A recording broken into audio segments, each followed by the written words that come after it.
આજે તો છે ને મેં વિચાર્યું હતું કે છે ને ડાન્સ કરતા કરતા જ બધું ઘરનું કામ કરવું છે. એટલે ભાઈ પહેલા તો છે ને લોટ બાંધી લીધો અને પછી છે ને હું ડાન્સ કરતી હતી ને તો મારી રાધાને ડાન્સ કરવાનું મન થઈ ગયું. એટલે થોડી વાર એ પણ મારી સાથે નાચતી હતી. અને પછી છે ને આજે ભીંડાનું કટકીનું શાક બનાવવાનું હતું, મતલબ કે નાના નાના પીસ કરેલું, ભરર ભીંડાનું નહીં, એવી રીતના એમ. પછી એ બનાવી નાખ્યું અને પછી રોટલી વણવાની હતી તો એ રોટલી બનાવી નાખી. અને છે ને ભાઈ ડાન્સ કરતા કરતા ઘરનું કામ કરતી હતી ને તો મને ખબર જ નહોતી કે હું કામ કરું છું, મજા જ કંઈક ઓર આવતી હતી. પછી સરસ મજાનું શાક રોટલી અને ભાઈ જ્યાં સુધી કેરી છે ત્યાં સુધી તો આપણે કેરીનું જ સલાડ બનાવવાનું છે. તો બસ જમી લીધું હતું. જમી કારવીને ઘરનું બધું જ કામ કરી અને સૂઈ ગયા હતા.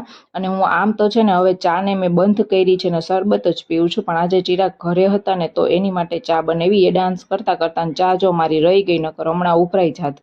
પછી છે ને ભાઈ મારું ફેવરિટ કોમ્બિનેશન કહું ને તો વડાપાઉં અને ચા વર્લ્ડનું બેસ્ટ કોમ્બિનેશન છે. એકવાર ટ્રાય કરજો ભાઈ. મને વડાપાઉં હોય ને એટલે ભેગી ચા મળી જાય ને તો જાણે એમ થાય કે ભાઈ મને 56 ભોગ આપી દો ને તોય નો, I choose only vada pav and with ચાય.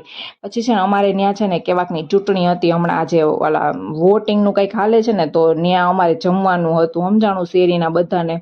તો અમે ત્યાં જમવા ગયા હતા અને હું જમવા તો ગઈ હતી, હું 10 વાગે ઘરે જમીને આવી હતી. પાઉંભાજી જમવામાં હતી, આના કરતાં ઘરે બનાવી લીધી હોત ને તો એ સારું હતું. તો વિડીયો ગમ્યો હોય તો લાઈક, શેર અને સબસ્ક્રાઈબ.